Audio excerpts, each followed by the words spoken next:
Ladies and gentlemen, would you please welcome George Carlin.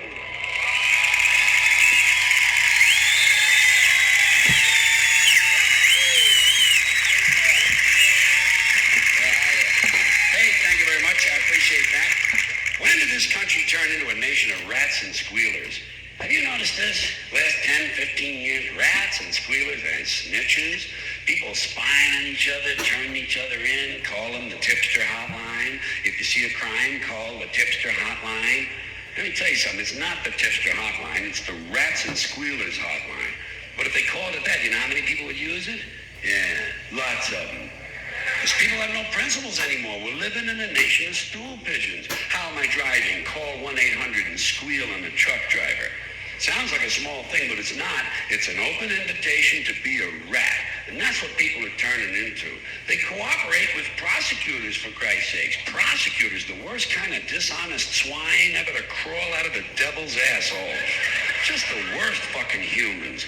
And people make deals with them. They plea bargain. They betray their friends just to stay out of jail. That's what happened to those poor guys in the mafia. They sold each other out. Shit, when I was a kid, we looked up to the mafia. We admired and respected those guys because they had a code of silence. No one talked, ever. Now they squeal on each other, make a book deal, buy a fake mustache, and move to Pocatello, Idaho. You know something? They deserve fucking Pocatello, Idaho.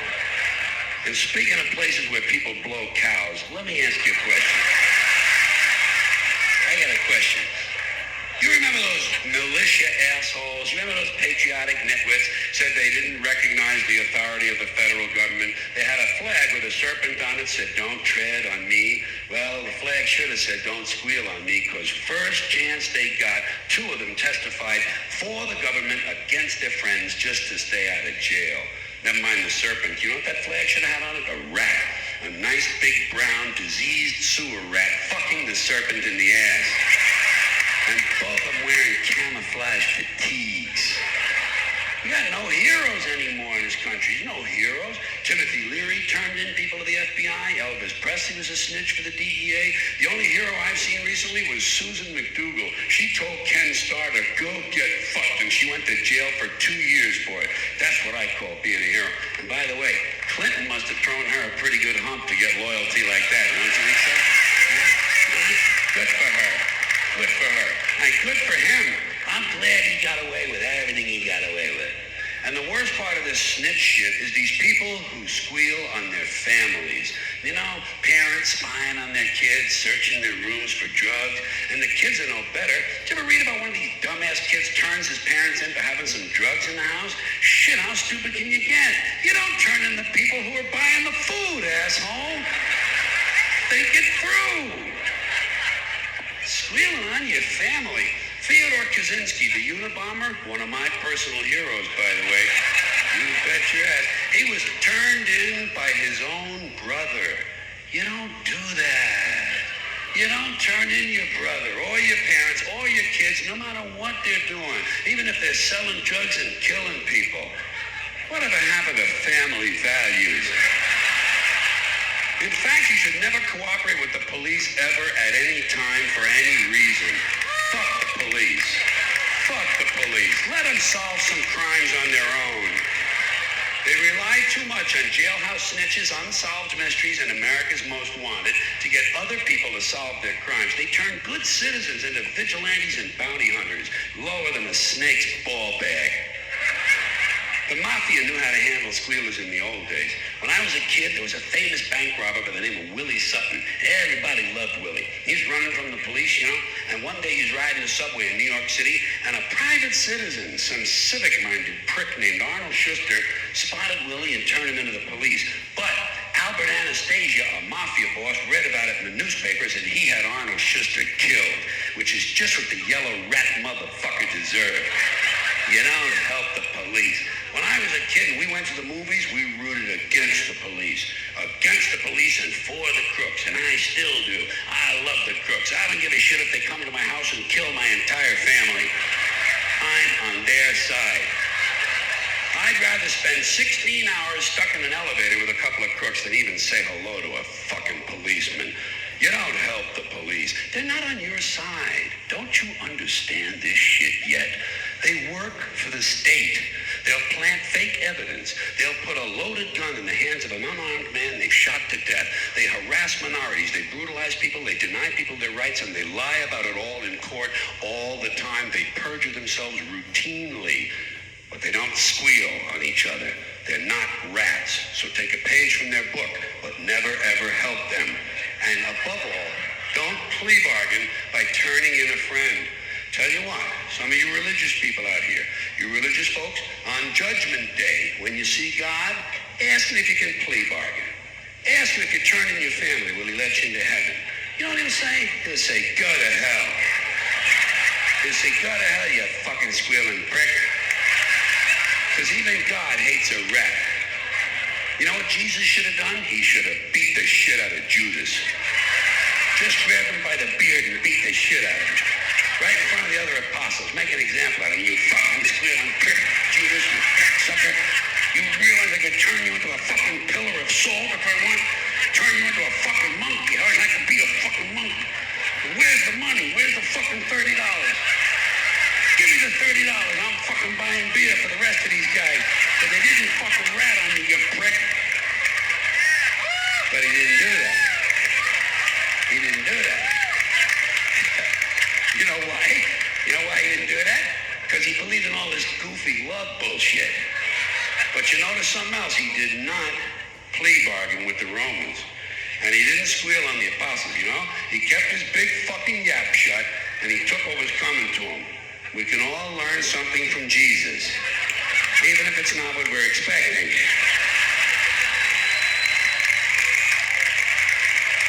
Thank you. I appreciate that, folks. As usual tonight, I've been doing a lot of complaining, a lot of criticizing, and people seem to like that. I thought maybe by now, you might be ready to hear about something I like. Would you want me to tell you about something I really, really like? Huh? Fatal disasters. Big fatal disasters with lots of dead people. Because I kind of like it when a lot of people die. Some people like macrame, some people like doing the mambo. Me, I like a nice train wreck. Fire in a paint factory, you know, shit going down, plane blowing up, 500 guys trapped in a mine with no air, no water, and one little box of Junior Mints. I like that. It's exciting. To me, anything that kills a lot of people is exciting. You know the best thing I can hear on television? We interrupt this program. You know the worst thing I can hear? No one was hurt.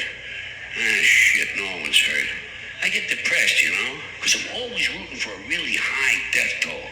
That's why I like the natural disasters, the big natural disasters that no one can control. Tornado, hurricane, earthquake. Tornadoes are great because there's hardly any warning, you know, so you can get in there and fucking nail some people in their sleep. Another nice thing about a tornado, no one can find their cat, which I think is fucking interesting. Then you got a hurricane. Hurricane is completely different because there's a lot of warning. So unfortunately, you don't get the really nice high fatality numbers. But on the bright side, it lasts a longer time, and you do get widespread property damage, which is always a good thing. Another nice thing about a hurricane, sometimes it'll change direction, you know? They come in, they hit one city, hit a fucking city, then they lose strength and you get discouraged. So they go back out over the ocean, pick up strength, they come back, nail another fucking city. So it's kind of like two for the price of one. Weather-wise, it's a good value. Now, earthquakes. You would think with an earthquake, here is a golden opportunity to put up some really big numbers. Fatality-wise, property-wise, it seems like it's a win-win situation all the way around. Trouble with these earthquakes is they never seem to hit downtown in the big city. And they're awfully weak. Have you noticed how weak? These earthquakes in America, out in California, these people, they get an 8.5 and 9.7. You know, it's pussy stuff. You know what they need in California? A nice big fucking 29. Yeah. Big, powerful fucking 29 there. Big city, downtown, rush hour. 10 years of aftershocks. Aftershocks averaging 18.6. No, 23.5. Give these laid-back assholes something to talk about on the beach while they're waiting for the Red Cross to come and pick them up. I like all that shit. Tidal wave, volcano, monsoon, forest fire, avalanche, a famine, huh? Come on, you can't beat a fucking famine. First of all, with the famine, you get to see Sally Struthers on television a whole lot more. But the best thing about a famine is it lasts a long time, sometimes more than one generation. So you could wind up with a couple of million dead motherfuckers, you know?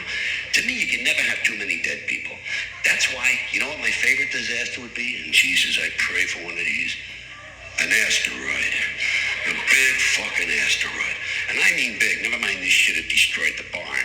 I'm talking about a big hunk of rock the size of Minnesota. A flaming asteroid the size of Minnesota screaming through the atmosphere and smashing right into... Hey, Minnesota, huh? What the fuck? You can never have too many dead people. And I don't care who gets killed. I don't care who it is. As long as it's not me. Or someone close to me. Although to tell you the truth, if it's a nice big disaster, something good, the people close to me are on their own. Fuck them. It's not my responsibility. And I know what you're thinking. You're saying, well, that's all very cute and clever, George, but you'd feel a whole lot different if one of your loved ones ever got killed. And I think, no, I wouldn't. Not really. Maybe it'd be a little less fun than usual. But as long as a lot of other people died, I'd be fine. I'd get over it. Because I really like big disasters. And I'm always hoping things get worse, you know? I'm always hoping no matter what the original problem is, it leads to bigger and bigger complications to get completely out of control. Like if a downtown water main breaks in a big western city and it floods out an electrical substation, causing a power failure that knocks out all the traffic lights, creates a citywide traffic jam, and emergency vehicles can't get through, you know? And at the same time, one of those month-long global warming heat waves comes along, but there's no air conditioning and no water for sanitation, so cholera, dysentery, smallpox, and typhoid fever break out, and thousands of people get infected and start dying in the streets. But before they die, parasites eat their brains, and so they storm the hospitals looking for treatment, and the hospitals can't handle all the emergencies. So the infected people start strangling the doctors and stripping off their clothing and lighting it on fire in a big pile in front of the hospital. And the flames drive them even crazier, so they start stabbing social workers and garbage men. And then they light the buildings on fire, and a huge wind comes along, and the entire city begins to burn. And then the people who aren't infected yet, the well people, they get pissed off, and they start beheading and burning at the stake all of the sick people and breaking into their homes and trying on their underwear. Then everybody takes LSD and gets drunk, smokes PCP and crack, and they go completely out of their fucking minds, and they start defecating in the public library. And they march on City Hall and start butt-fucking each other in front of the statue of Samuel Gompers. And at this point, it appears that pretty soon things are going to get out of control. So everybody panics and tries to leave the city at the same time, and they trample each other to death on the highway by the thousands, and their corpses are eaten by wild dogs. And the wild dogs chase the rest of the people down the highway, and they pick off the slow ones and the old ones one by one because they're in the fucking fast lane. And the people, the lucky ones who manage to get all the way out of town, realize when they get there that big sparks from the city have lit the suburbs on fire, and the suburbs burn out of control. And thousands of identical homes have identical fires with identical smoke, killing all the soccer moms and guys named Todd. And the suburbs light the farmlands on fire, and the farms burn intensely at 400 degrees, creating millions of baked potatoes. And as the farms burn, the farmhouses and the barns begin to explode from all the hidden methamphetamine labs inside them. And the meth chemicals run down the hill into the streams and rivers where the wild animals drink the water and get completely geeked on speed. And as a result, bears and wolves, amped on crank, start roaming around the countryside looking for people to eat, even though they're not really hungry. And the fire spreads to the forest, and the forests burn intensely. And hundreds of trolls and elves and fairies come running out of the woods, screaming, Bambi is dead, Bambi is dead. And he is. Finally, the fucking fruity little Bambi is dead. And now hundreds of regional fires come together into one huge interstate firestorm. And all 12 of the western United States are burning out of control, except Utah, where the Mormons don't allow fire. And as the firestorm reaches the Midwest, fierce 200-mile-an-hour winds push it across the Great Plains, toasting the wheat, cooking the cattle, and producing a strange hamburger smell. And now the fires leap the Mississippi and race through the South, destroying trailer parks and killing millions of inbred people. And finally, now the fires turn northeast and head for Washington, D.C., where George Bush can't decide if it's an emergency or not. So the fire goes to Philadelphia, but it's a weekend and Philadelphia is closed. So it goes to New York City, and the people of New York tell the fire to go fuck itself. And they do. So instead, the fire completely burns down Connecticut and Long Island, killing all the rich white assholes and destroying their evil faggoty golf courses. And while all this is going on, Canada burns to the ground, but nobody notices it. And finally, the entire North American continent is on fire, producing a huge thermal updraft and creating an incendiary cyclonic macro system, a hemispheric megastorm that breaks down the molecular structure of the atmosphere and changes the laws of nature. Fire and water combine, burning clouds of flaming rain fall upwards, gamma rays and solar winds ignite the ionosphere, creating enormous clouds of ionized plasma. Lightning bolts 10 million miles long start shooting out of the North Pole, and the moon explodes, and outer space begins to vibrate and twist, and suddenly the entire fabric of space-time splits in two. A huge crack in the universe opens, and all the dead people from the past begin falling through. Babe Ruth, Tiny Tim, Groucho Marx, Davy Crockett, Hitler, Alan Ludden, Janis Joplin, your Uncle Dave, my Uncle Dave, everybody's Uncle Dave.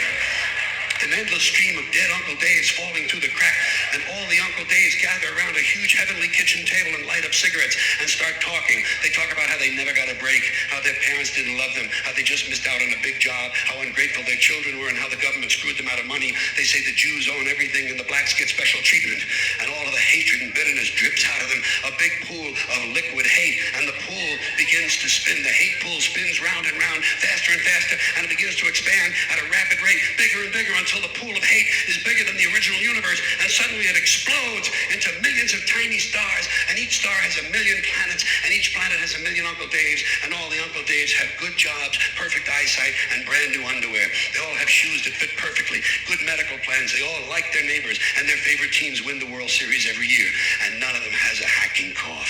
And each week, without fail, every one of the Uncle Daves wins the lottery. Every week, forever and ever, until the end of time, Uncle Dave has a winning ticket, and Uncle Dave is finally happy. Now do you see why I like it when a lot of people die?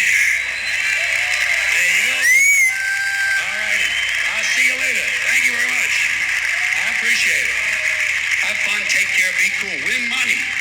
Thank you.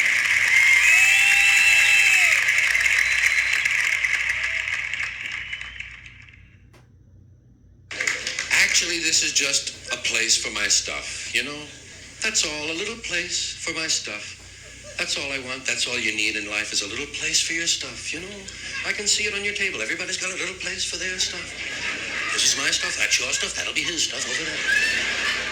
That's all you need in life, a little place for your stuff. That's all your house is, a place to keep your stuff. If you didn't have so much stuff, you wouldn't need a house. You could just walk around all the time. A house is just a pile of stuff with a cover on it. You can see that when you're taking off in an airplane. You look down, you see everybody's got a little pile of stuff. All the little piles of stuff. And when you leave your house, you gotta lock it up. Wouldn't want somebody to come by and take some of your stuff. They always take the good stuff.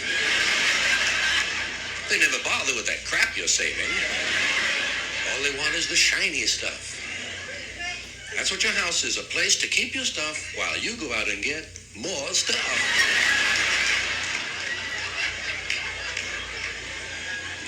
Sometimes you gotta move, gotta get a bigger house. Why? No room for your stuff anymore.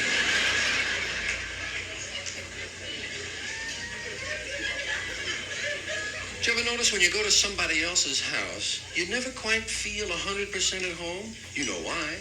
No room for your stuff. Somebody else's stuff is all over the goddamn place. And if you stay overnight, unexpectedly, they give you a little bedroom to sleep in. Bedroom they haven't used in about 11 years. Someone died in it 11 years ago. And they haven't moved any of his stuff. Right next to the bed, there's usually a dresser or a bureau of some kind, and there's no room for your stuff on it. Somebody else's shit is on the dresser. Have you noticed that their stuff is shit and your shit is stuff?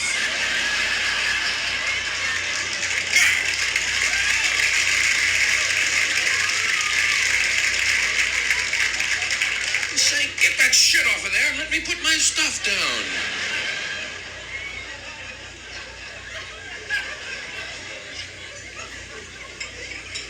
Sometimes you leave your house to go on vacation, and you gotta take some of your stuff with you.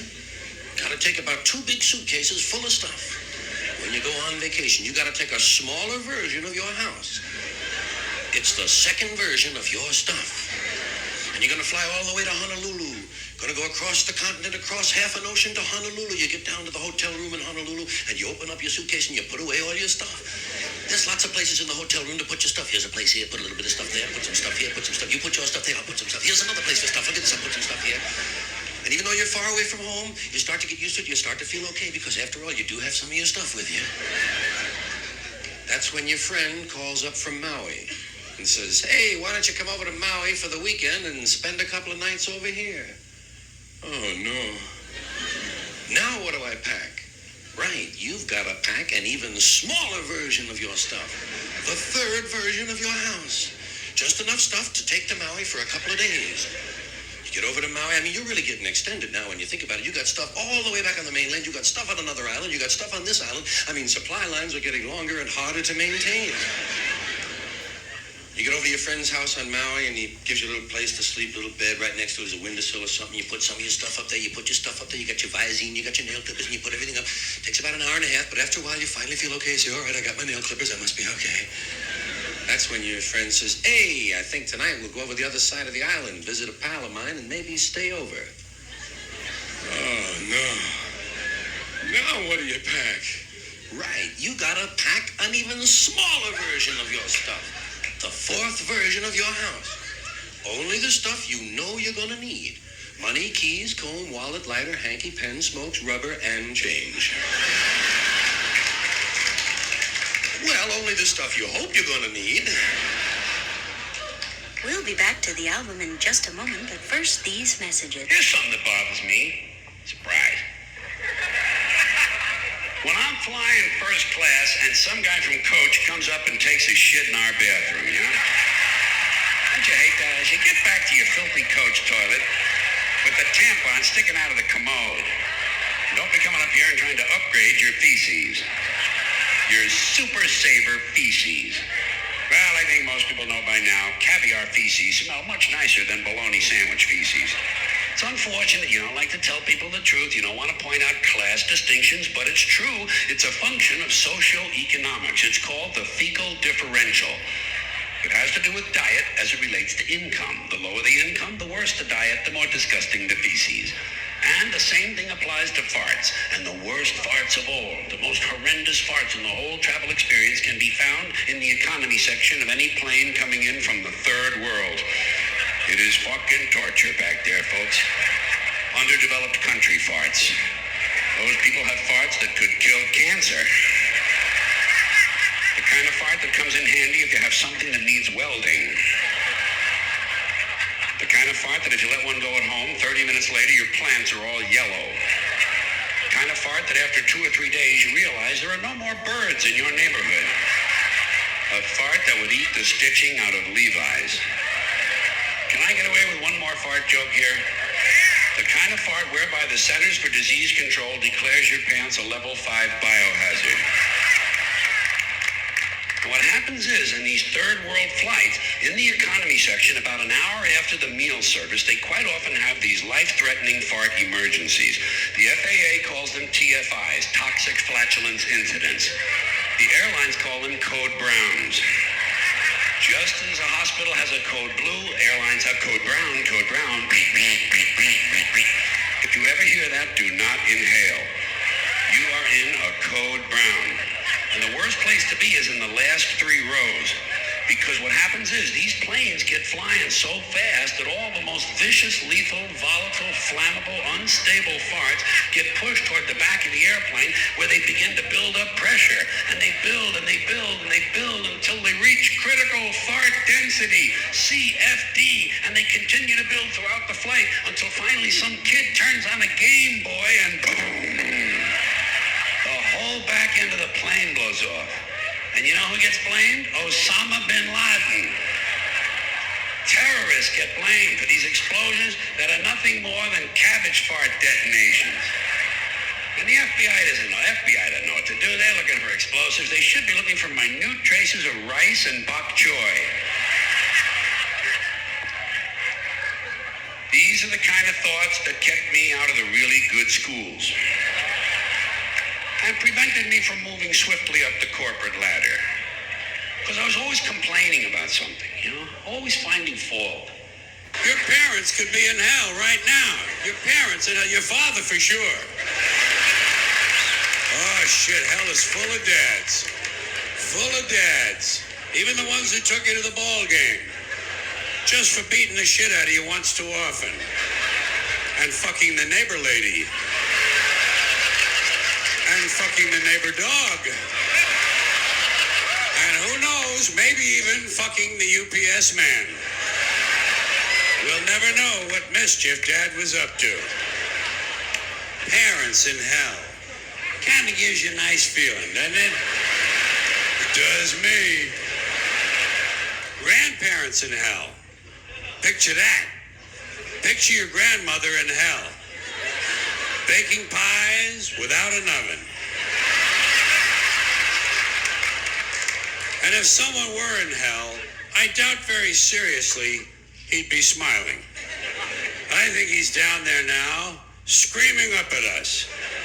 And I think he's in severe pain. And they're kids. Jesus fucking Christ. They're kids. Folks, nothing worse. Nothing worse than to be stuck somewhere with some married asshole and have to listen to him tell you about his fucking kids. Let me tell you something, folks. Nobody cares about your children, okay?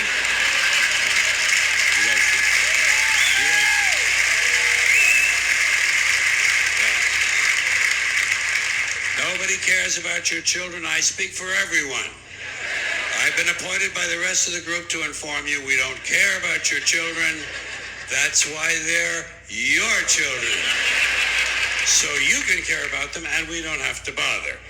What they tell you anyway. Todd is in the 7th grade now. He's in the cheese club. Giselle is 5 and already she's had 9 periods. Johan is 11 now and he pretty much sits around the house hallucinating all the time. I had kind of an interesting morning this morning. I call it interesting. I use that word because I don't have a nice day anymore. Frankly, I don't bother with them. I feel as if I've outgrown the nice day. Let someone else have a few. I've had my share. Why should I be hogging all the really nice ones? So I feel like I'm beyond the nice day now. Of course, people still want me to have one. Everybody wants me to have a nice day. Have a nice day? Yeah. Would you give me my fucking change, please?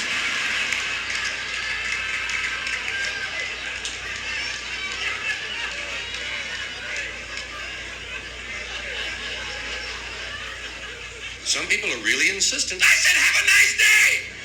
All right, okay, goddammit, all right! That's the trouble with have a nice day. It puts all the pressure on you. Now you've got to go out and somehow manage to have a good time. All because of some loose-lipped cashier.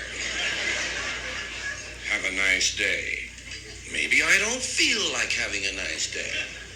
Maybe, just maybe, I've had 63 nice days in a row. And by God, I'm ready for a crappy day. Let someone wish me a crappy day. I never hear that. Have a crappy day. That's no problem at all.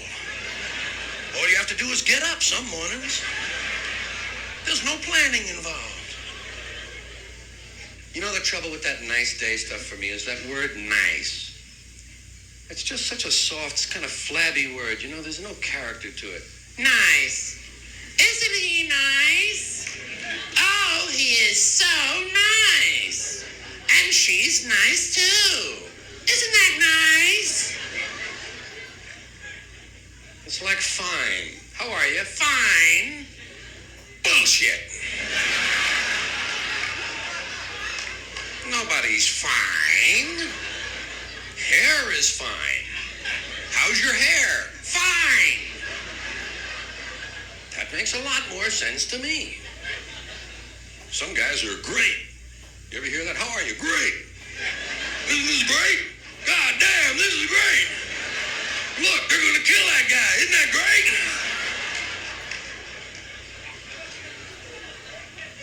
me. I'm not nice, I'm not fine, I'm not great. People ask me how I am, I say I'm fairly decent. No superlatives, nothing to gossip about. I say I'm relatively okay. Or moderately neato. Then they have to ask their children how I am. If I'm in a particularly jaunty mood, I'll look them right in the eye and say, I'm not unwell, thank you. Which pisses them off because they have to figure that one out for themselves. But anyway...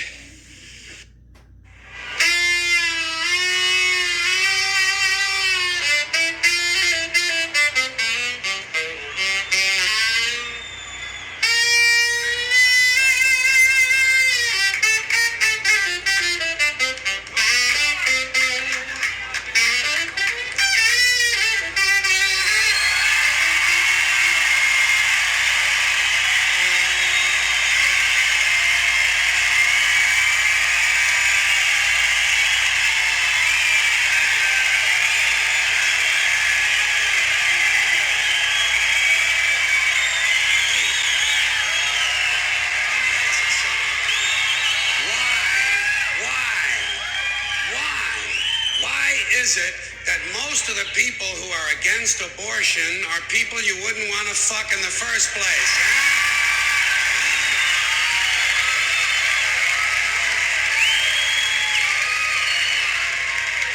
Boy, these conservatives are really something, aren't they? They're all in favor of the unborn. They will do anything for the unborn. But once you're born, you're on your own. Pro-life conservatives are obsessed with the fetus from conception to 9 months. After that, they don't want to know about you. They don't want to hear from you. No, nothing. No neonatal care, no daycare, no Head Start, no school lunch, no food stamps, no welfare, no nothing. If you're pre-born, you're fine. If you're preschool, you're fucked.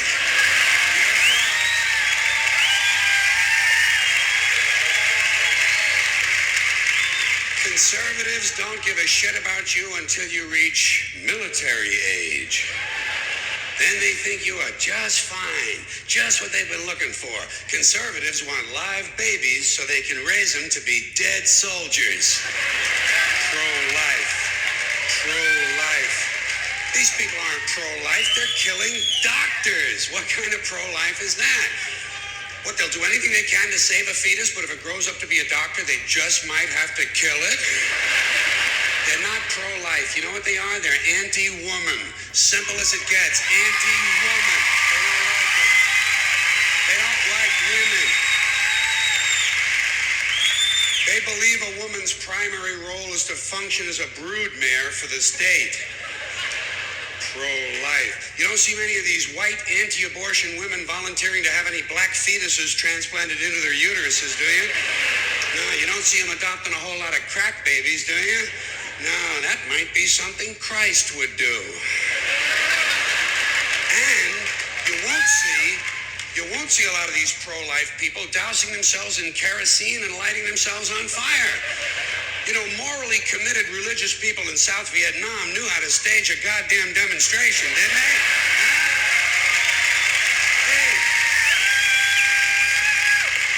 They knew how to put on a fucking protest. Light yourself on fire! Come on, you moral crusaders, let's see a little smoke to match that fire in your belly. Here's another question I have. How come when it's us, it's an abortion, and when it's a chicken, it's an omelet?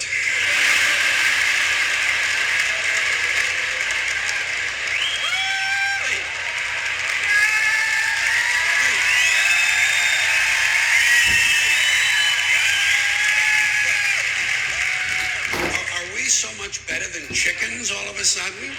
When did this happen, that we passed chickens in goodness? Name 6 ways we're better than chickens. See, nobody can do it.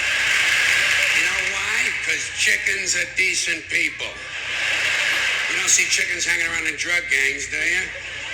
You don't see a chicken strapping some guy to a chair and hooking up his nuts to a car battery, do you?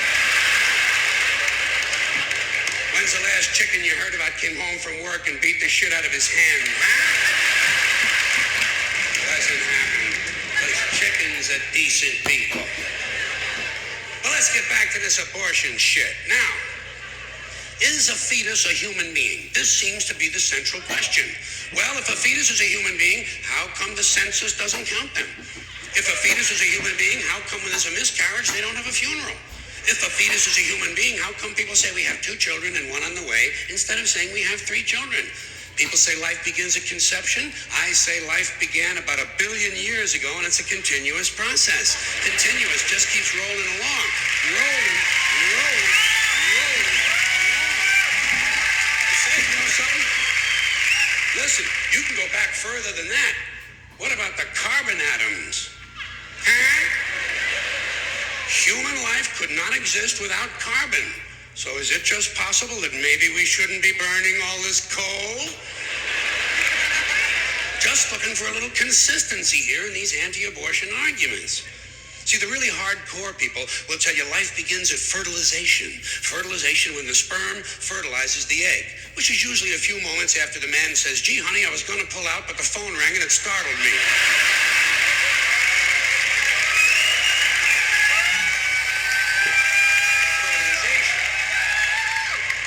Even after the egg is fertilized, it's still 6 or 7 days before it reaches the uterus and pregnancy begins. And not every egg makes it that far. 80% of a woman's fertilized eggs are rinsed and flushed out of her body once a month during those delightful few days she has. They wind up on sanitary napkins, and yet they are fertilized eggs. So basically what these anti-abortion people are telling us is that any woman who's had more than 1 period is a serial killer. Consistency.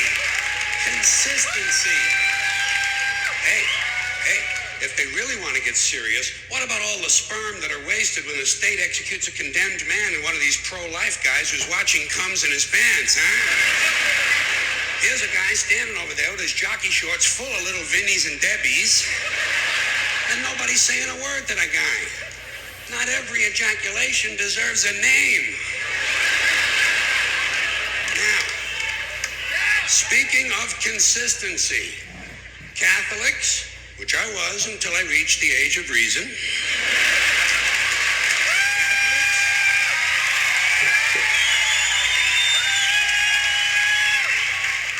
Catholics and other Christians are against abortions and they're against homosexuals. Well, who has less abortions than homosexuals? Leave these fucking people alone, for Christ's sakes. Here is an entire class of people guaranteed never to have an abortion. And the Catholics and Christians are just tossing them aside. You'd think they'd make natural allies. Go look for consistency in religion. And speaking of my friends, the Catholics, when John Cardinal O'Connor of New York and some of these other cardinals and bishops have experienced their first pregnancies and their first labor pains and they've raised a couple of children on minimum wage, then I'll be glad to hear what they have to say about abortion. I'm sure it'll be interesting.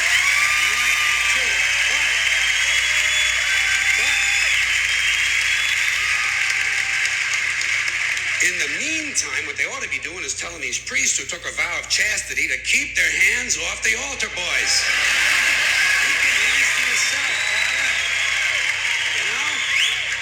When Jesus said, suffer the little children, come unto me, that's not what he was talking about.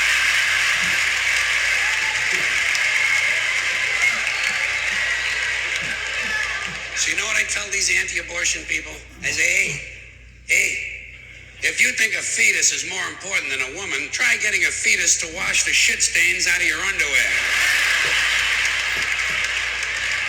For no pay and no pension. I tell them, think of an abortion as term limits. That's all it is. Biological term limits. Good evening. Good to have you with us. We're always glad to know that there are some people who want to be instructed. People who don't like the idea of believing that the policemen are the protector of the people, and firemen by the same token. Although I will grant you, firemen and policemen have certain duties which are at times very helpful to the average citizen. But I'm not speaking of these oddball times. After all, how many times in your life have you ever been held up on the streets. How many times have you been stopped in your car by a highwayman?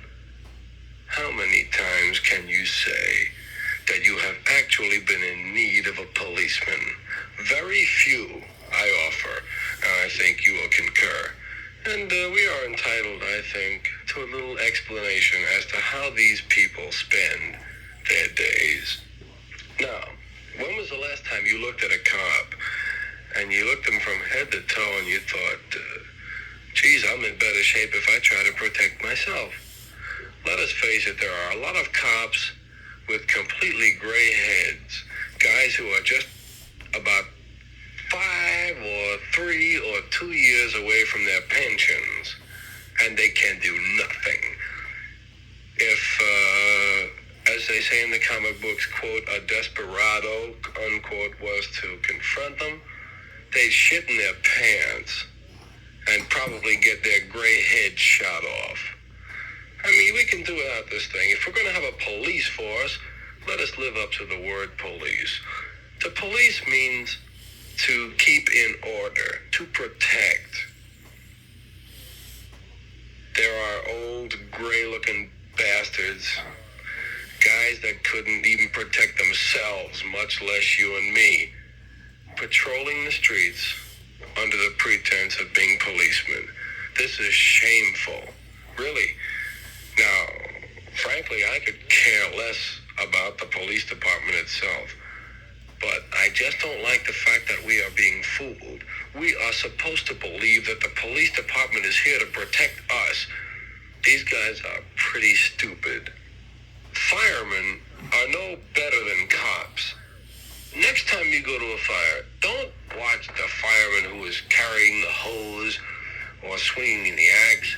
Don't watch those guys. Those guys obviously have things to do. Keep your eye on the fireman that doesn't seem to have too much to do, because the odds are, after that guy who has not too much to do has been in your parlor 20 minutes, he's got half of the small articles of your parlor in his pocket. That's right. Firemen are pretty close to being as dishonest as the average dirty goddamn cop. Your dirty, stupid policeman that can't even work in the A&P. He's got to be a cop. You know what I mean? Don't trust him.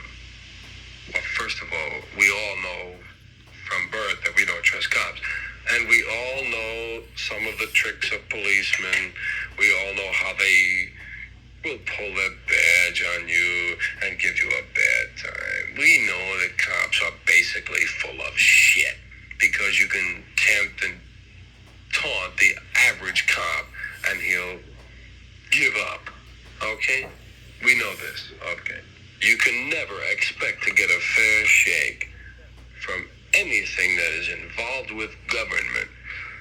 There is nobody who has ever run a government who has ever been fair and righteous.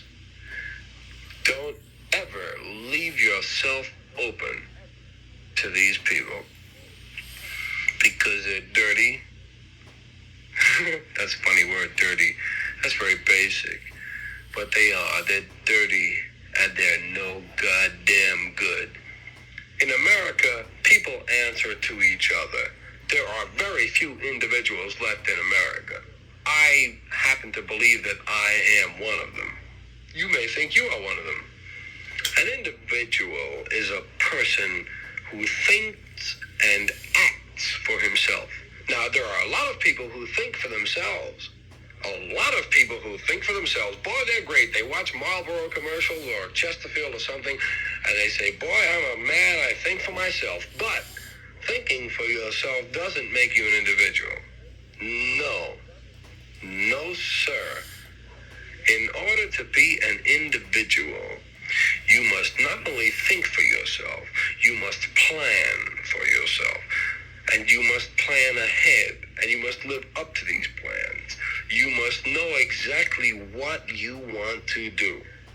You know something I'm getting tired of? Songs. There's too many fucking songs. That's all you ever hear, songs. You know how many songs there are? Okay, Every year, 25,000 CDs come out, okay? 25,000. So even if you throw out half the titles and say they're old songs being re-recorded, and you stay very conservative, you say, well, 8 songs to a CD, that's still 100,000 songs every year. Every year, and that's just this country. There's about 185 other countries out there, all of them pumping out songs. Probably not a lot of snappy tunes coming out of Rwanda these days, but some, there's gotta be some. I'm telling you, it adds up. I'll bet you anything that if you counted every song ever written in the history of the world, in every culture since the beginning of time, by now, there's gotta be 10 million songs. 10 million songs. They're not enough. Don't we have enough fucking songs for you people? You're telling me you're standing in the shower and with 10 million songs out there, you can't think of something to sing? You gotta have a new song? And they're all love songs. That's all you ever hear is a fucking love song. Can't somebody write a song about something else? Everything's a broken heart, broken heart, broken heart. Fuck that. What about a fractured cheekbone? How about a punctured lung, huh? Wouldn't you like to see some good-looking chick with long hair and big tits stand up on stage singing about a punctured lung? Would sure make my fucking weekend. No one is writing these songs. How about a song about a fire in a nursing home? Huh? All right, a daycare center. Okay, a church. A crowded church. How about a song about a guy who gets his legs caught in a wood chipping machine? Here's a nice song. Family of 4 comes home from vacation at Disney World and finds 27 bodies decomposing in the living room. And they all have on Santa Claus suits. I'm telling you, we're passing up a lot of really good topics that would make terrific fucking songs. Like cancer. I know it's touchy. Fuck you. Cancer would make a really great song. Shit, everybody's got cancer. Nobody's singing about it. Here is a market niche being deliberately overlooked. And by the way, tuberculosis is coming back too. Here's another musical opportunity. Wouldn't you like to hear a song with a whole lot of coughing in it? You never hear these kind of songs. You never hear that. Everything's a love song. It's always emotional pain, you know. You know something? The last thing I'm interested in is someone else's emotional pain. Don't be singing about your pain. Unless it's cancer pain. You could do a whole CD. First cut is cancer. Second cut, tuberculosis. 3.5 minutes, solid coughing. Starts out slow with the introduction to the song. Guy's just clearing his throat. Then you go to the first verse. Kind of a dry cough, non-productive. You get in the second verse, the song begins to build. Now you're in the chorus, and the guy's coughing louder and louder and harder and harder, and he's choking and gasping and wheezing and panting, and you can hear the fluids in his lungs, and he's doubled over, and he's running out of breath, and finally he gets into one big, huge, uncontrollable, spasmodic coughing fit, and he gags and pukes all over the microphone. That would be the climax to the song.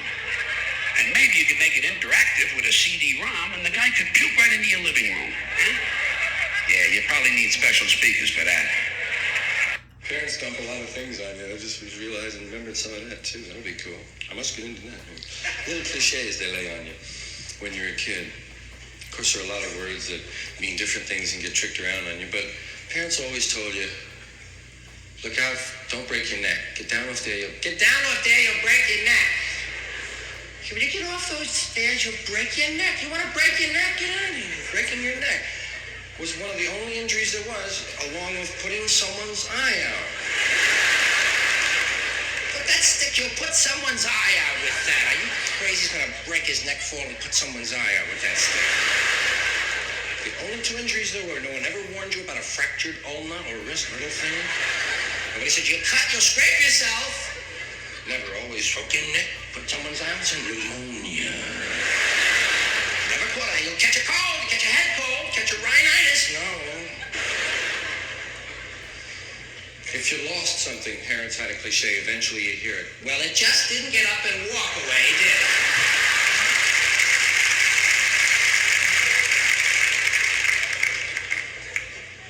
Please, St. Anthony, help me find my keys. Please, St. Anthony, help me find my keys. Please, God, my keys. Please, God, help me. Please, St. Anthony, tell God I need my keys. Don't pick at it. That's another one. Don't pick at that, will you? In or out. Come on. I suppose if Johnny Finnegan jumped off the Empire State Building, you would have to jump off the Empire State Building, right? Great one.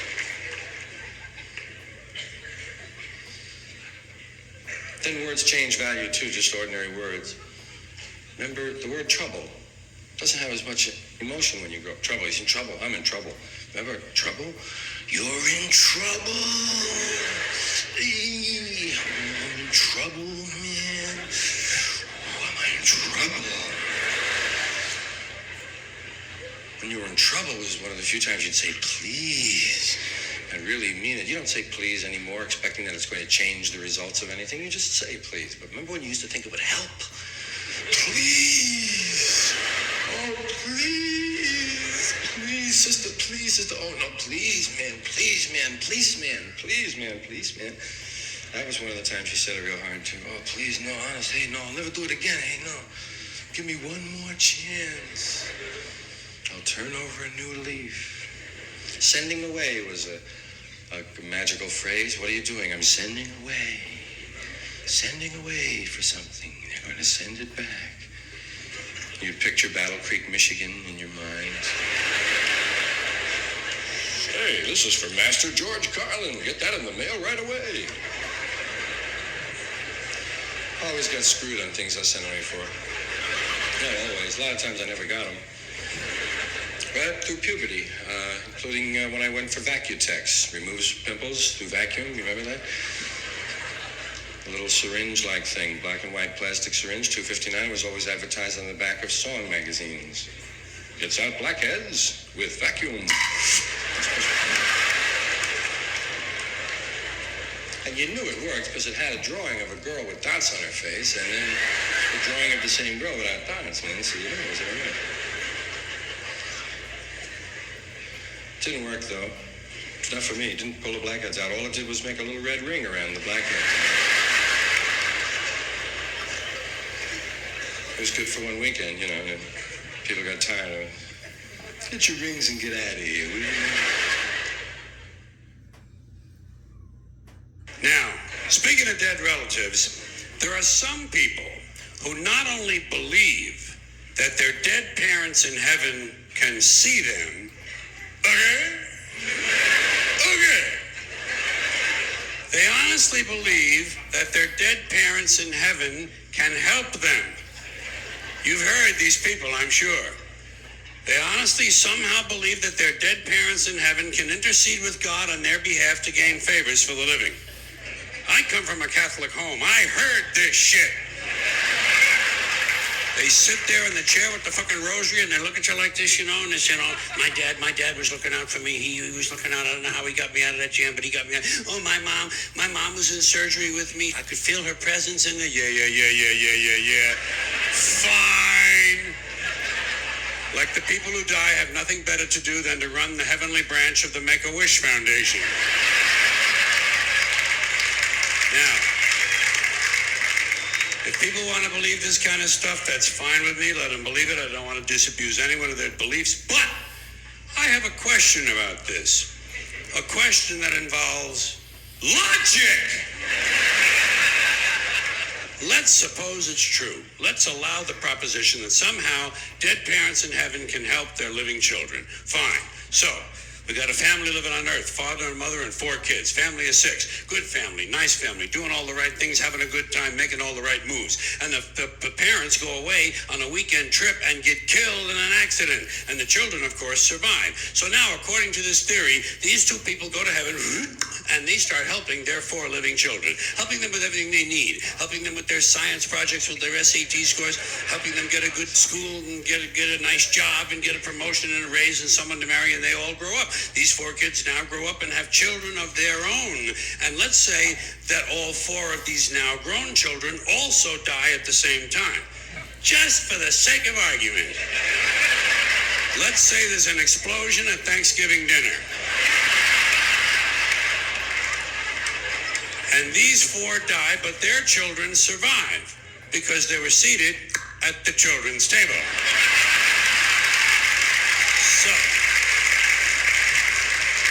So So now, according to the theory, these four go to heaven and they start helping their living children. But what happens to the original two? What happens to the grandparents? Do they just go off duty now?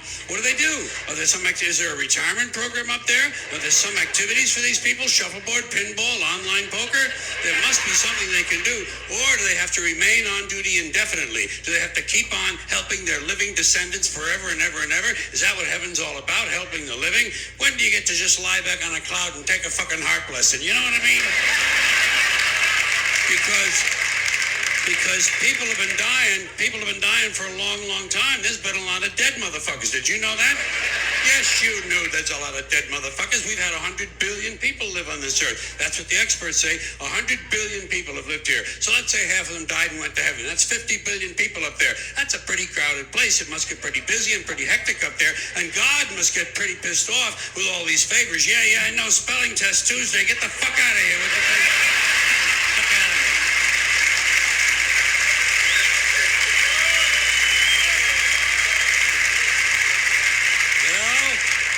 Even God can go on sensory overload. That's why he wanted one day off a week.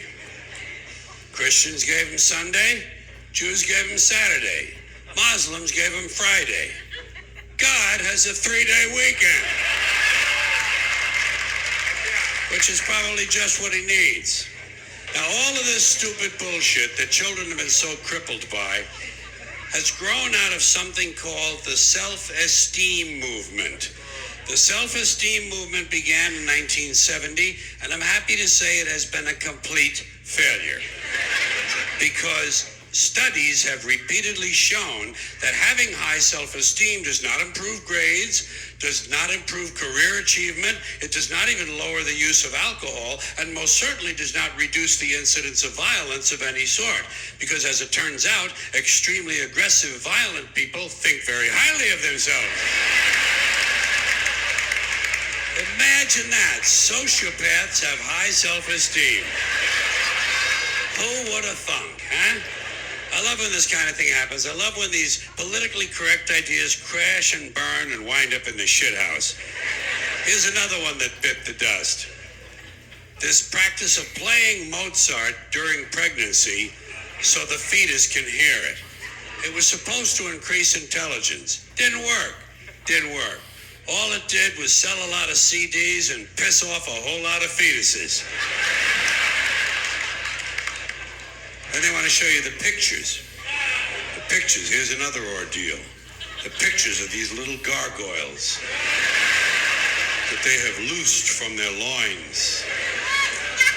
A lot of these professional mommies, they think there's nothing better than having a baby. Oh, they think it's the biggest thing in the world, having a baby. I call it pumping out a unit. That's all they're doing, pumping out a unit. Some of them every year, like clockwork, like an assembly line. Hey, Jeff, want a kid? How about twins? Polluting the earth with these creatures who have no future. They have no future. Have you pictured what this planet is going to be like in 40 to 50 years? It's going to be a big smoking ball of shit. A big smoking, flaming, stinking ball of gaseous shit. That's what's going to happen. It's irresponsible to have more than one child. Have one child. Replacement value for yourself. That's all. Don't even replace your husband. Don't replace your husband. No. He's done enough fucking damage as it is. But they want to show you the pictures. Sometimes they warn you. That's a good thing. Hey, you want to see some pictures of my kid? No. Just describe them to me. But they show you anyway. 2 ways you can handle it, I found. Got 2 ways for you to handle the pictures. First one is the easy way. You just kind of matter-of-factly go along with the game. Boy. Yeah. Girl. Older boy. Older girl. Good. 4. Listen, I have to go wash my crotch. I'll see you later. Did you get the fuck out of there? Or you can do what I do. Do what I do. Be a little honest about what you see. Take a chance. Tell the truth.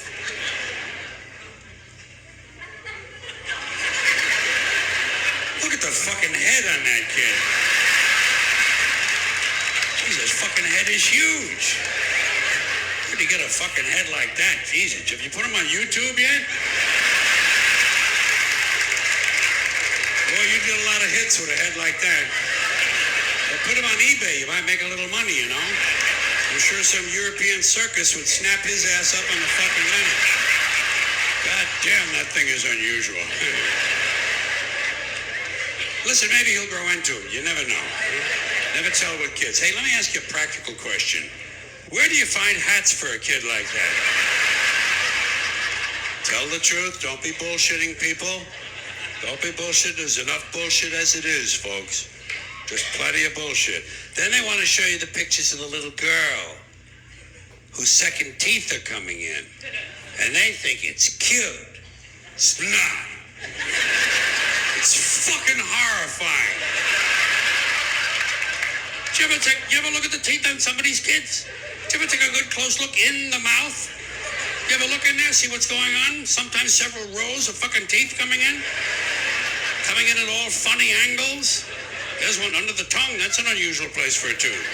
A sublingual tooth. My God, look at that. Once again, tell the truth. You better start saving your money right now, pal. It's going to cost you a fucking fortune to fix that. You're going to need an international team of orthodontists around the clock just to make it done. You might want to call FEMA. That looks like a real fucking problem. You have the number of the National Guard. Give them a ring. Yeah, that's good.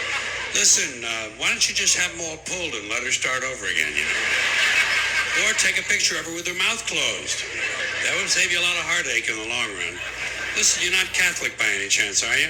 Well, the reason I ask you is you might want to take her to Lourdes and pray for a miracle over there. Here's another idea. I'm going to save you a whole lot of money on prisons, but at the same time, we are still going to remove from society many of our more annoying citizens. 4 groups are going away permanently. First group, violent criminals. Here's what you do with these Emmy Award winners. You take the entire state of Kansas. You move everybody out. You give them a couple of $100 for their inconvenience, you know. Gotta be fair. And then you move them out, you put a big 10-story electric fence around Kansas, and Kansas becomes a permanent prison farm for violent criminals. No parole, no police, no supplies. The only thing you give them is lethal weapons and live ammunition so they can communicate in a meaningful way. Then you put the whole thing on cable TV. The Violence Network, VNN. And for a corporate sponsor, you get one of those companies that loves to smear its logo feces all over the landscape. Budweiser will jump at this shit in half a minute. All right, next group, sex criminals. Completely incurable. You gotta lock them up. You could outlaw religion, and most of these sex crimes would disappear in a couple of generations.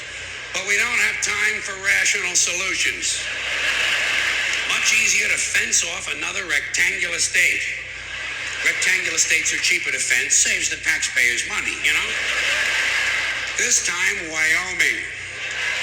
But only for true sex offenders. We're not going to bother consenting adults who like to dress up in leather Boy Scout uniforms and smash each other in the head with ball-peen hammers while they take turns blowing their cat. There's certainly nothing wrong with that. It's a victimless hobby. And think of how good the cat must feel. No, we're only going to lock up rapists and molesters. Those hopeless romantics who are so full of love they can't help getting a little of it on you. Usually on your leg. You take all these heavy-breathing fun seekers and you stick them in Wyoming. And you let them suck, fuck, and fondle. You let them blow, chew, sniff, lick, whip, gobble, and cornhole each other until their testicles are whistling, "Oh, come all ye faithful."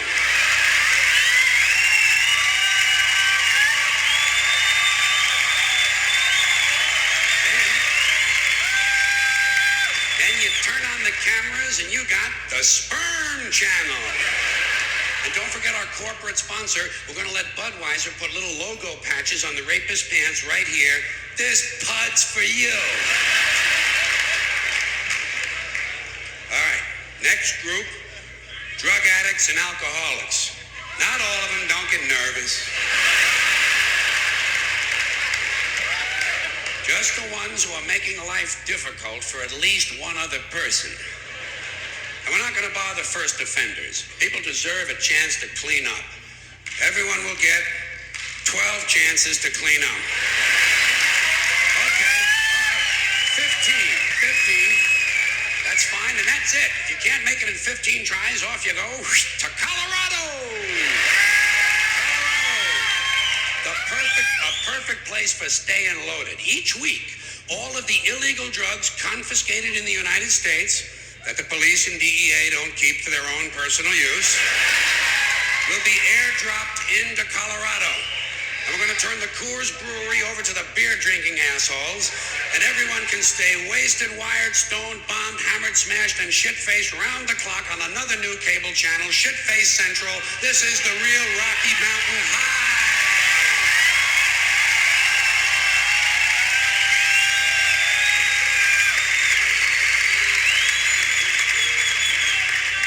Okay, I've saved my favorite group for last. The maniacs and crazy people. Yeah. The ones who live out where the buses don't run. And I distinguish between maniacs and crazy people. A maniac will beat 9 people to death with a steel dildo. A crazy person will beat 9 people to death with a steel dildo, but he'll be wearing a Bugs Bunny suit at the time. So you can't put them all away. You know, you got to keep some of them around just for the entertainment. Like a guy who tells you the King of Sweden is using his penis as a radio transmitter to send anti-Semitic lesbian meatloaf recipes to Soupy Sales and Marvin Hamlish. A guy like that, you want to give him his own radio show. No, the Maniac Farm will be reserved strictly for hopeless cases, like a guy who gets a big tattoo on his chest of Liza Minnelli taking a shit. You know? And he tells you if he wiggles a certain way, it looks like she's wiping her ass, you know? A guy like that, you want to get him into custody as quickly as possible. Now, for the Maniac Farm, I think there's no question we got to go with Utah. Utah, easy to fence right next to Wyoming and Colorado is right next to Kansas, and that means all 4 groups of our most amusing citizens are now in one place, except for the big fences. And I think I have another one of my really good ideas for cable TV. Gates. Small sliding gates in the fences. Think of what you've got here. Think of what you've got. Predators, degenerates, crackheads, and fruitcakes. 900 miles of fence separating them. Every 50 miles, you put a small sliding gate. But the gates are only 10 inches wide, and they're only open once a month for 7 seconds. And you know something? Fuck cable. This shit has got to be on pay-per-view.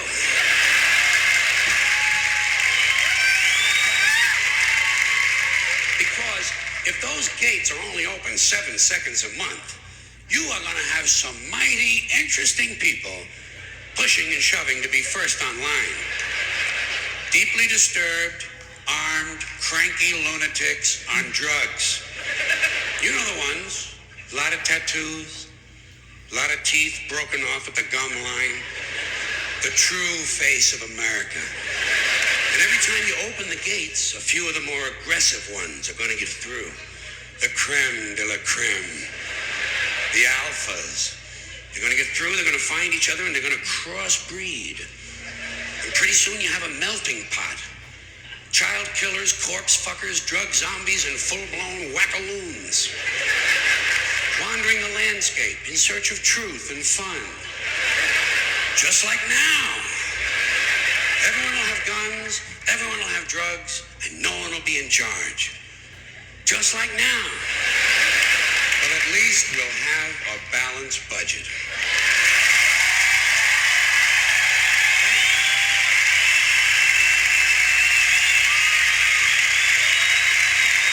Thank you very much. I appreciate it. Thank you. Thank you. Now, just a couple other questions about this whole theory. Suppose you die without having any children. Who do you help? Strangers? It would be nice. Suppose you're an adopted child. Who helps you? Your biological mother? She doesn't even know where the fuck you live.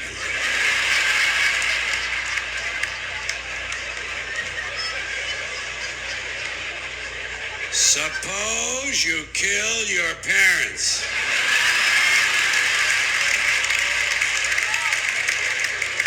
Would they help you? I'll guarantee you Mr. and Mrs. Menendez are not helping those two boys.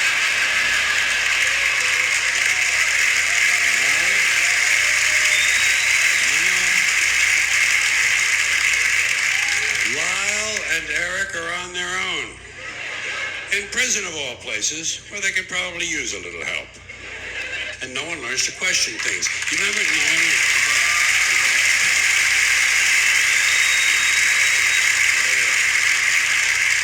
Like I say, no one questions things. You remember Barbara Bush? I call her the silver douchebag. You remember her? Barbara Bush. She is the mother of Governor George Bush. I call him Governor Bush because that's the only elected office he ever held legally in our country. Okay? George Bush, Governor Bush.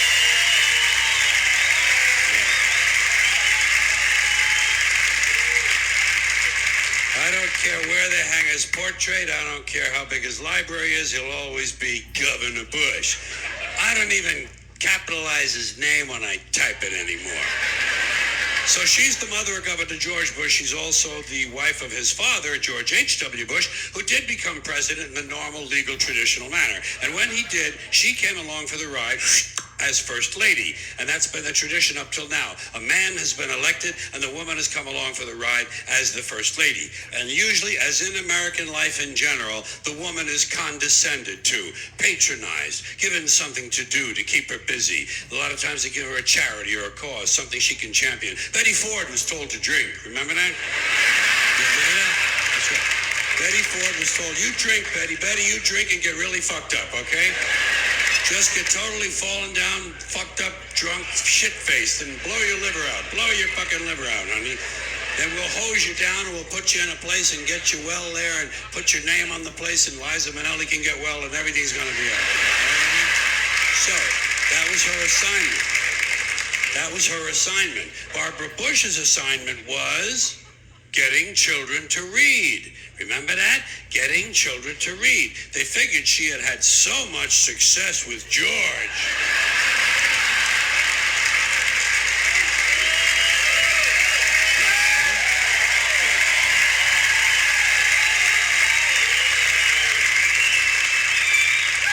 That she would be a natural to get children to read, which misses the point completely. Not important to get children to read. Children who want to read are going to read. Kids who want to learn to read are going to learn to read. Much more important to teach children to question what they read. Children should be taught to question everything, to question everything they read, everything they hear. Children should be taught to question authority. Parents never teach their children to question authority because parents are authority figures themselves, and they don't want to undermine their own bullshit inside the household. So they stroke the kid, and the kid strokes them, and they all stroke each other, and they all grow up all fucked up, and they come to shows like this.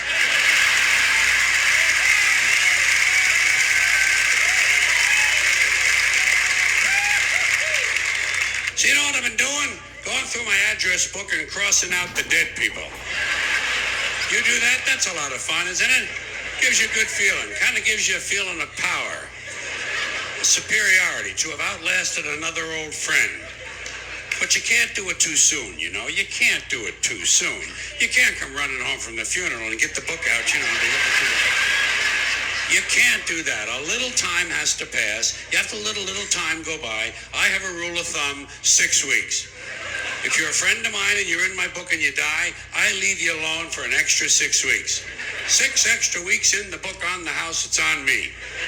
But after that, hey, facts are facts. Fuck you, you're dead.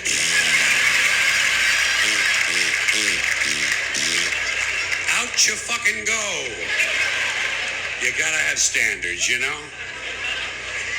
Now, these days, a lot of people don't keep analog address books anymore. They don't want to be writing that stuff out longhand. They're in the computer age, and they have an application in the computer called Outlook or Contacts or Address Book, something like that. So they keep all the information in the computer, and they sync it up with their phone every day or every other day. So now, instead of scratching out a name, you get to delete the fuck. And deleting someone is an even more powerful feeling than simply scratching out a name. You know how to delete someone. You select the name, highlight the person, and then straight into the trash. Now, if it's a really close friend of yours, you might not want to empty the trash for about 6 weeks. Or, if it's a little too harsh for you, a little too harsh to delete an old friend, you can always create a new folder. A special folder for dead people. You keep it on your desktop. It's kind of a digital purgatory.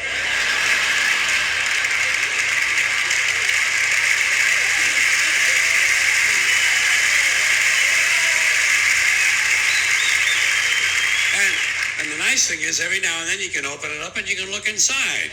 And you can see the people in purgatory. And you can move them all around, you know, move them around. Put them in little groups. 2 people who can get along in life, put them in a corner. Let them work it out.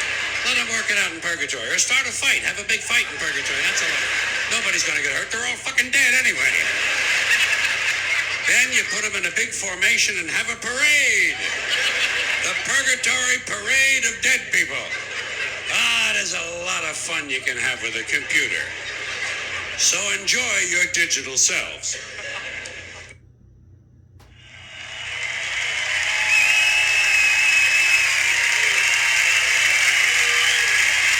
Thank you. I'd like to begin.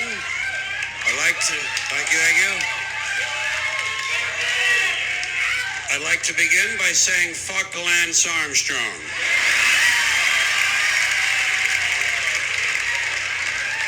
Fuck him and his balls and his bicycles and his steroids and his yellow shirts and the dumb empty expression on his face. I'm tired of that asshole. And while you're at it, fuck Tiger Woods, too. There's another jack-off I can do without. I'm tired of being told who to admire in this country. Aren't you sick of being told who your heroes ought to be? Being told who you ought to be looking up to. I'll choose my own heroes, thank you very much. And fuck Dr. Phil, too.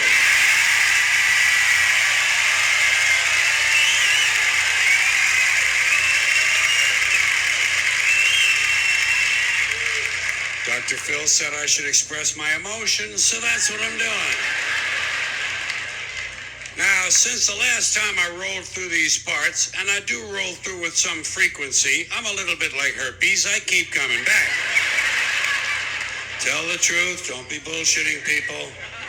Like I say, there's enough bullshit as it is. In fact, there's just enough. Did you know that? There's just enough bullshit in this country to hold things together. Bullshit is the glue that binds us as a nation. Where would we be without our safe, familiar American bullshit? Land of the free, home of the brave, the American dream. All men are equal, justice is blind, the press is free, business is honest, the good guys win, your vote counts, the police are on your side, God is watching you. Your standard of living will always improve. And everything is going to be just fine. The official national bullshit story. I call it the American okey-doke. Every one of those items is provably untrue at one level or another, but we believe them because they're pounded into our heads from the time we're children. That's what they do with that kind of thing. Pounded into the heads of kids because they know that children are much too young to be able to muster an intellectual defense against a sophisticated idea like that. And they know that up to a certain age, children believe everything their parents tell them. And as a result, they never learn to question things. Nobody questions things in this country anymore. Nobody questions anything. Everybody's too fat and happy. Everybody's got a cell phone that'll make pancakes and rub their balls now. Way too fucking prosperous for our own good. Way too fucking prosperous. Americans have been bought off and silenced by toys and gizmos. I love words. I thank you for hearing my words. I want to tell you something about words that I think is important. I love, as I say, they're my work, they're my play, they're my passion. Words are all we have, really. We have thoughts, but thoughts are fluid, you know.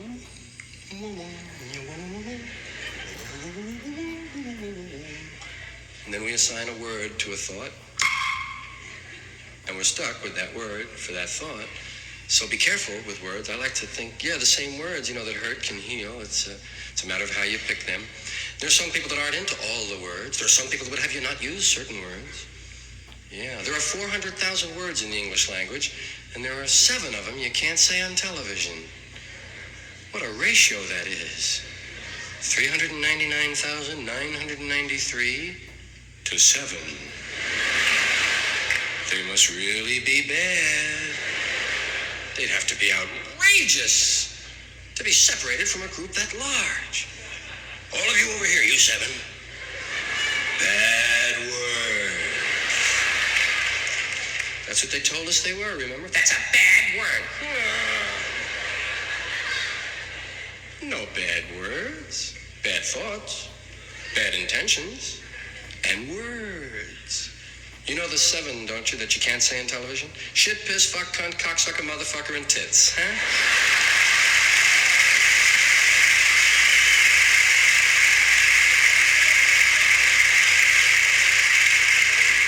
Those are the heavy 7. Those are the ones that'll infect your soul, curve your spine, and keep the country from winning the war. Shit, piss, fuck, cunt, cocksucker, motherfucker, and tits. Wow. And tits doesn't even belong on the list, you know? Yeah. It's such a friendly sounding word. Sounds like a nickname, right? Hey, tits, come here, man. Hey, tits. Hey, tits, me toots, toots, tits, tits, toots, man. Sounds like a snack, doesn't it, huh? Yeah. Yes, I know, it is, right, a snack. But I don't mean your sexist snack. I mean new Nabisco tits. The new cheese tits. Corn tits and pizza tits and sesame tits, onion tits, tater tits.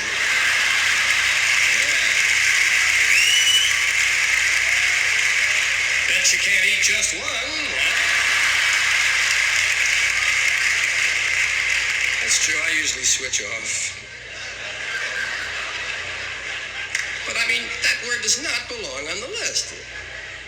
Actually, none of the words belong on the list, but you can understand why some of them are there. I mean, I'm not completely insensitive to people's feelings. You know, I can dig why some of those words got on the list. Like cocksucker and motherfucker, those are heavyweight words, you know. There's a lot going on there, man. Besides the literal translation and the emotional feeling, I mean, they're just busy words. There's a lot of syllables to contend with. And those K's, those are aggressive sounds. They jump out at you, man. Cocksucker, motherfucker, cocksucker. It's like an assault on you, you know? So I can dig that. Now, we mentioned shit earlier, of course, and two of the other 4-letter Anglo-Saxon words are piss and cunt, which go together, of course, but forget that. Little accidental humor I throw there. Piss and cunt. The reason that piss and cunt are on the list is that a long time ago, certain ladies said, those are the 2 I'm not going to say. I don't mind fucking shit, but P and C are out. and C are out. Which led to such stupid sentences as, okay, you fuckers, I'm going to tinkle now.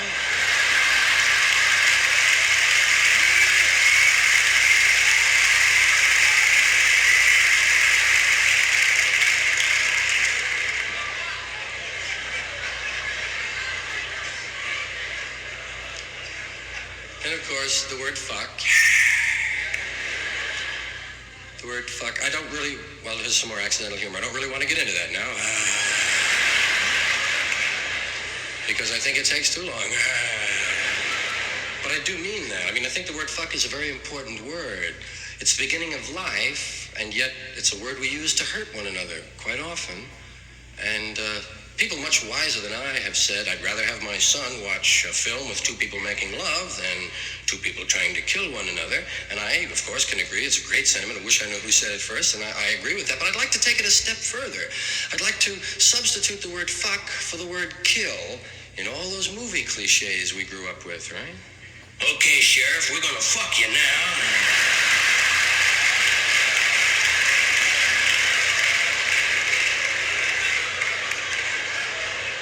But we're gonna fuck you slow.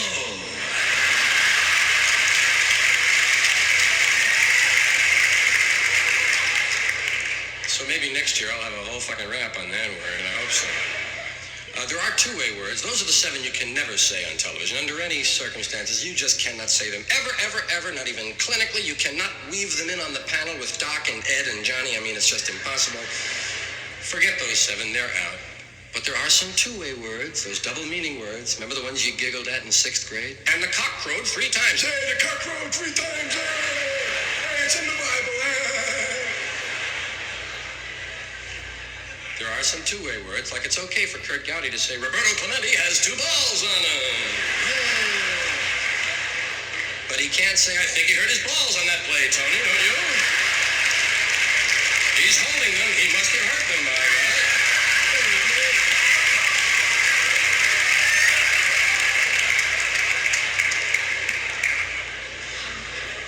And the other two-way word that goes with that one is prick. It's okay if it happens to your finger. Yes, you can prick your finger, but don't finger your prick. No.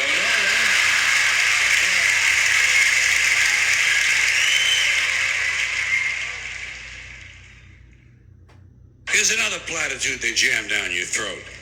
Children are our future. Children are not our future. And I can prove it with my usual flawless logic.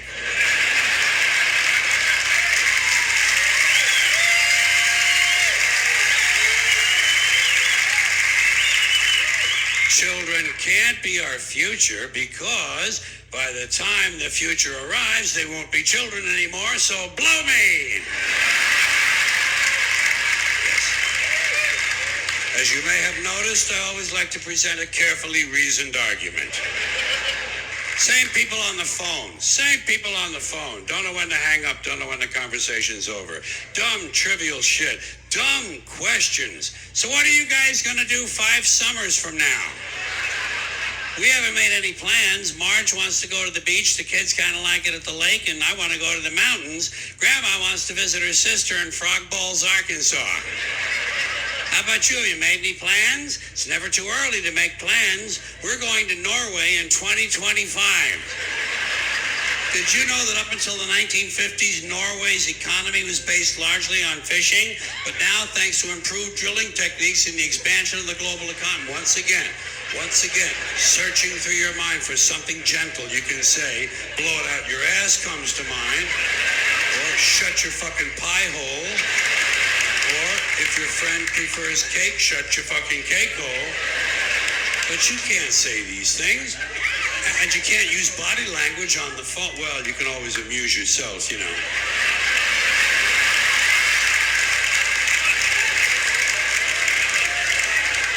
Or if it's your mother, you show your mother respect, you put her on speakerphone.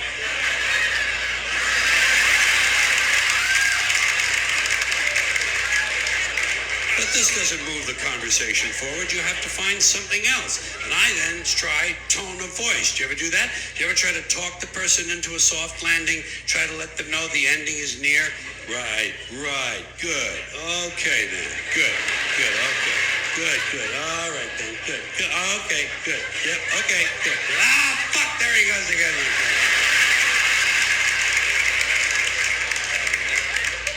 You remember my neighbor with the burns on 90% of her body? Well, she burned the other 10% now. She was lighting a fart and her bush caught fire.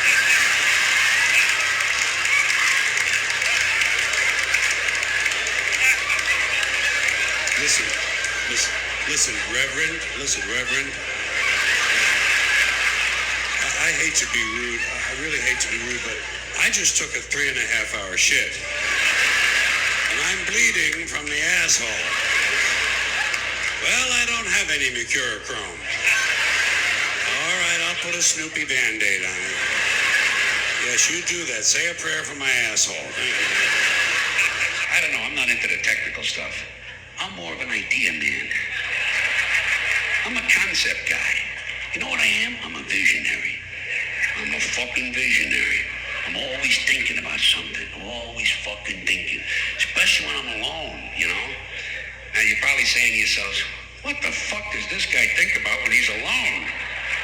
If this is the shit he's willing to talk about in public, what kind of garbage floats through his head when he's home? Well, I'm going to tell you. It's a fair question. I'll tell you what I think about. You know what I think about when I'm alone? The first enema. Huh? Yeah. I don't think about it all the time, you know.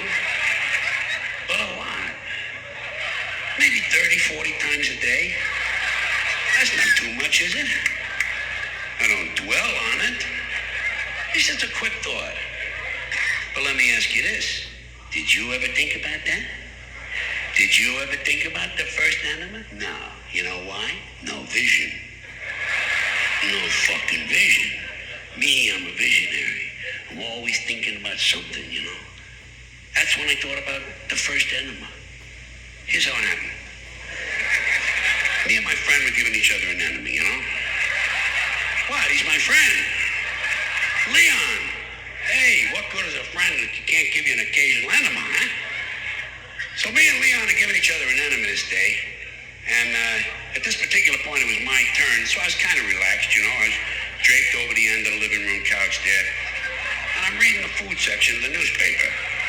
Always looking for a good veal recipe, you know. I'm looking through there, and we're talking back and forth. Me and Leon, we're talking about hockey. We're talking about the NASDAQ. We're talking about how sometimes if you rub your eyes real hard, you can see kind of a checkerboard pattern, you know. And suddenly, out of the blue, I turn to Leon. Well, I couldn't turn all the way around.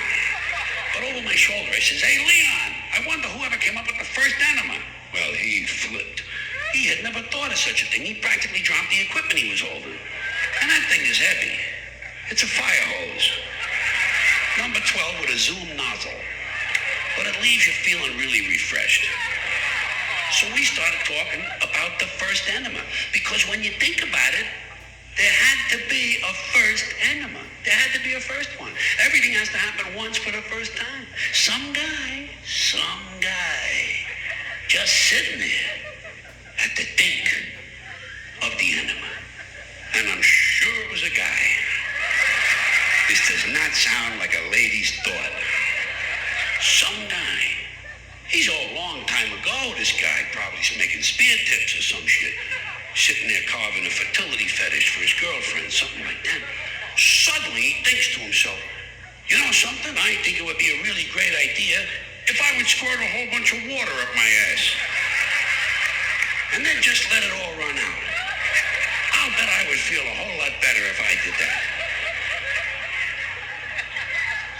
And then, after he thought of it, dig this.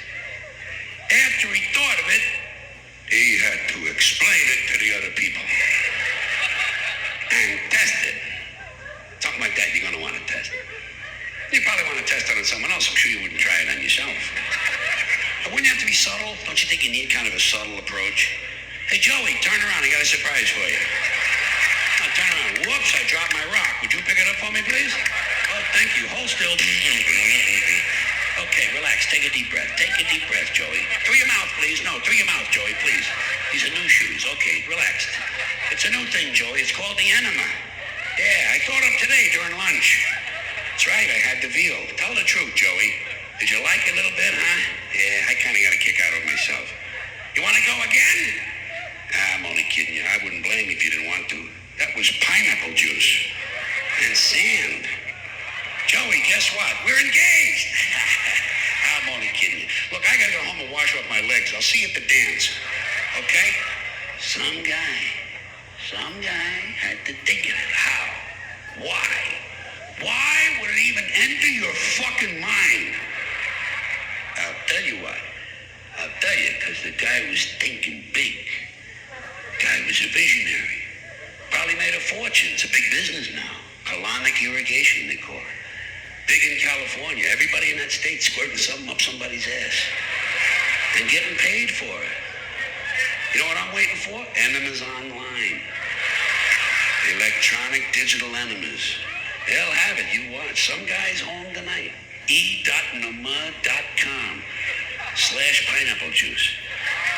Some visionary's home tonight trying to get a mouse in his ass. Probably a Macintosh guy, you know? So we're always ahead of the curve. Yeah. Good ideas. Good fucking ideas. You have to resort to these tactics because many people do not understand what a phone call is. A phone call ideally should be the brief exchange of a few vital pieces of information. This is a phone call. Hey, Steve, what time's the circle jerk start tonight? 10 o'clock. Okay, listen, I'm going to be a little late. You'll have to start without me. Oh, don't worry, I'll catch up. I'm watching a horny movie and I'm eating a whole bunch of oysters. Oh, it's science fiction. It's called Tarzan Fucks a Zebra. Well, Russell Crowe. Well, yeah, it's kind of a fantasy. Right now, Renee Zellweger is blowing a unicorn. That's a phone call. Should that be a 2.5-hour harangue of your third cousin describing her mailman's liposuction? God, people are fucking boring. People are just fucking boring. Now, you wouldn't know it for some of the things I've said over the years, but I like people. I do. I like people, but I like them in short bursts. I don't like people for extended periods of time. I'm all right with them for a little while, but once you get up past around minute and a half, I gotta get the fuck out of there. And my reason for this, is for one that you may share possibly. I have a very low tolerance level for other people's stupid bullshit, okay? Stupid bullshit. People just refuse to be realistic. They don't like to be realistic. People would rather stroke themselves. You know, they like to stroke themselves. Don't they stroke themselves? They stroke each other. They get stroked. They stroke the boss strokes them. Everybody strokes everybody. It's nothing but a big stroke job in this country. The government strokes every day of your life. Religion never stops stroking you. Big business gives you a good stroke, and it's one big transcontinental cross-country red, white, and blue stroke job. Do you know?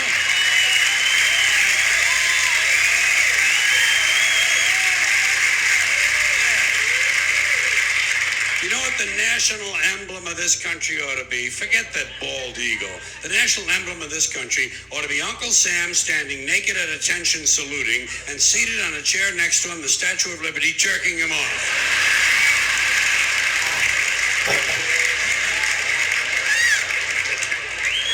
That would be a perfect symbol for the United Strokes of America. It's all bullshit, folks. That's what you have to remember as you go through life in this country. It's all bullshit, and it's bad for you.